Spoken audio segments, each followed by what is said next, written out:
నమస్తే అండి. కేఎస్బిఎస్ క్రియేషన్స్కి స్వాగతం. ఈరోజు నేను చూపించబోయే రెసిపీ వచ్చేసి మిరపకాయ బజ్జీలు. ఒక చలికాలం వానాకాలంలోనే కాదండి, ఏ కాలంలో అయినా సరే ఈ మిరపకాయ బజ్జీల యొక్క స్మెల్ చూస్తేనే టెంప్ట్ అయిపోతాం కదా. ఈ మిరపకాయ బజ్జీలను ఇంట్లోనే ఈజీగా బయట వాటికంటే ఎక్కువ టేస్ట్తో చేసుకోవచ్చండి. ఒకసారి ఇక్కడ నేను చూపించే విధంగా ట్రై చేసి చూడండి. చాలా టేస్టీగా ఉంటాయి, క్రిస్పీగా ఉంటాయి, టేస్ట్ చాలా బాగుంటుంది. వీటి కోసం ముందుగా బజ్జీ మిరపకాయలు తీసుకొని శుభ్రంగా కడిగేసి ఈ విధంగా ఘాట్లు పెట్టుకోవాలి.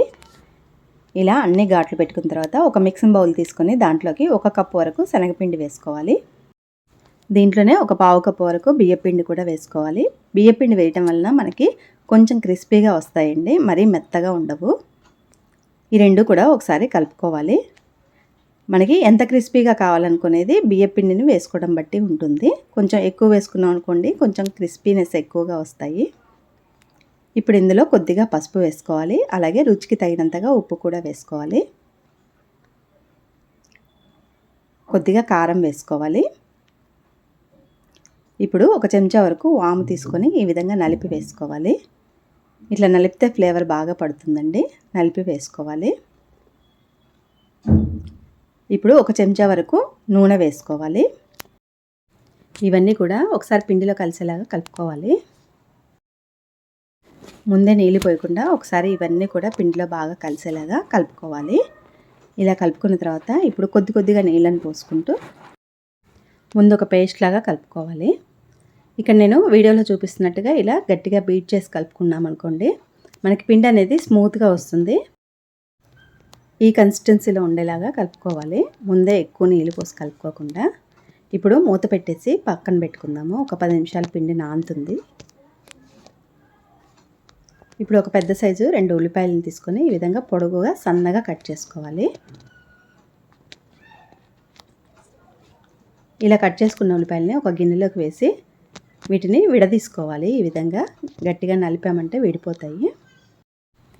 ఇప్పుడు దీంట్లోకి కొన్ని పల్లీలను వేసుకోవాలి. ఇవి వేయించుకున్న పల్లీలండి.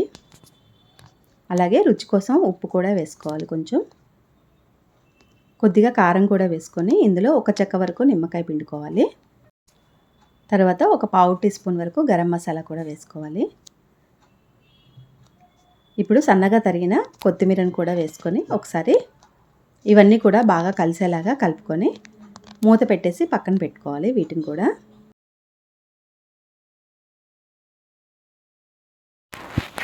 ఇప్పుడు బంగాళాదుంపల్ని ఉడికించుకోవాలి. నేనైతే ఇక్కడ ఒక 4 తీసుకున్నానండి. ఇవి ఉడికించుకొని ఈ విధంగా పొట్టు తీసేసి వీటిని మెత్తగా మ్యాష్ చేసుకోవాలి.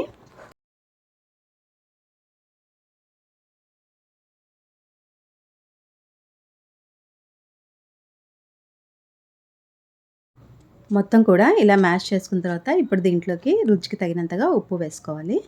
అలాగే కొద్దిగా కారం వేసుకోవాలి. ఒక పావు టీ స్పూన్ వరకు పసుపు కూడా వేసుకోవాలి. ఇప్పుడు 1 స్పూన్ ధనియాల పొడి, 1 స్పూన్ వరకు గరం మసాలా వేసుకోవాలి. ఇవన్నీ వేసుకున్న తర్వాత ఇప్పుడు 1 స్పూను చాట్ మసాలా కూడా వేసుకోవాలి. చాట్ మసాలా వేసుకుంటే చాలా టేస్టీగా ఉంటుందండి, ఒకసారి తప్పకుండా ట్రై చేయండి. ఇవన్నీ వేసుకున్నాక ఒక నిమ్మకాయను కూడా పిండుకొని ఇవన్నీ కూడా ఆలూలో కలిసేలాగా ఒకసారి బాగా కలుపుకోవాలి. ఇలా ఈ స్పైసెస్ అన్నీ కూడా ఆలూలో పట్టేలాగా ఒకసారి బాగా కలుపుకున్న తర్వాత ఇప్పుడు కొద్దిగా ఆలూని తీసుకొని ఇలా మిరపకాయలో స్టఫింగ్ చేసుకోవాలి. అన్నీ కూడా ఇలానే చేసి పెట్టుకోవాలి. ఇప్పుడు ఒకసారి పిండి చూద్దాము. ఇందులో ఒక పావు టీ స్పూన్ వరకు సోడా ఉప్పు వేసుకోవాలి. వేసుకొని ఒకసారి మొత్తం కలిసేలాగా కలుపుకోవాలి. ఇప్పుడు పిండి కొంచెం చిక్కగా అనిపిస్తుంది కదా, కొద్దిగా వాటర్ వేసుకుంటున్నానండి. మరీ చిక్కగా ఉన్నట్టు అనిపించింది పేస్ట్ లాగా. కొంచెం వాటర్ వేసుకొని కలుపుకుంటున్నాను. మనకి పిండి చూడండి చాలా స్మూత్గా వచ్చింది కదా. ఇప్పుడు మనకి పిండి కన్సిస్టెన్సీ అనేది మనం ఇలా వేలు ముంచి చూసామనుకోండి, మనకి వేలికి ఎంతలా పడుతుందో మనకు అర్థమైపోతుంది. మిరపకాయకి కూడా సేమ్ అంతే పడుతుంది. ఇది మనకి చిక్కగా ఉందా నీళ్ళగా ఉందో తెలిసిపోతుందండి. నాకైతే ఇక్కడ కరెక్ట్గానే వచ్చింది. ఇప్పుడు ఒక్కొక్క మిరపకాయని తీసుకొని ఈ విధంగా పిండిలో ముంచుకోవాలి. ఈ మాత్రం చిక్కగా ఉండాలండి. ఇలా ఉంటేనే మనకి మిరపకాయకి కరెక్ట్‌గా పడుతుంది. మరీ నీళ్ళగా ఉన్నా మనకి మిరపకాయకి జారిపోతుంది పిండి అనేది. ఇలా బాగా కాగుతున్న ఆయిల్‌లో వేసుకోవాలి. ఆయిల్ మంచి హీట్ ఎక్కిన తర్వాత వేసుకోవాలి. లేదంటే అడుక్కుపోయి అతుక్కుపోతాయండి. ఈ విధంగా కళాయికి ఎన్ని పడితే అన్ని వేసుకోవాలి. వెంటనే కదిలీకుండా కొద్దిసేపు తర్వాత అటు ఇటు తిప్పుకుంటూ వేయించుకున్నామంటే మనకి ఎర్రగా వేగుతాయి. ఇవి వేసాక మంటను మీడియం ఫ్లేమ్లో పెట్టుకొని వేయించుకోవాలి. ఇవి కొంచెం అతుక్కున్నట్టున్నా మనం గంటెతో సపరేట్ చేసుకోవచ్చు. ఇలా రెండు వైపులా కూడా మంచి కలర్ వచ్చిన తర్వాత తీసేసుకోవడమేనండి. ఇవైతే పైన కొంచెం క్రిస్పీగా ఉంటాయండి. చాలా టేస్టీగా ఉంటాయి. అన్నీ కూడా ఇలా చేసుకున్న తర్వాత ఇప్పుడు కొన్ని తీసుకొని ఇలా మధ్యకి ఘాట్లు పెట్టుకోవాలి చాకుతో. ఇప్పుడు మనం ముందుగానే ప్రిపేర్ చేసుకున్న ఉల్లిపాయల మిక్చర్ ఉంది కదా, అది ఇందులో పెట్టేసుకోవడమే. ఇలా చేసుకొని చూడండి, ఒకసారి చాలా టేస్టీగా ఉంటాయి. అసలు మనం బయట కొన్న వాటికన్నా ఈ విధంగా ఇంట్లో చేసుకునే చాలా రుచిగా ఉంటాయండి.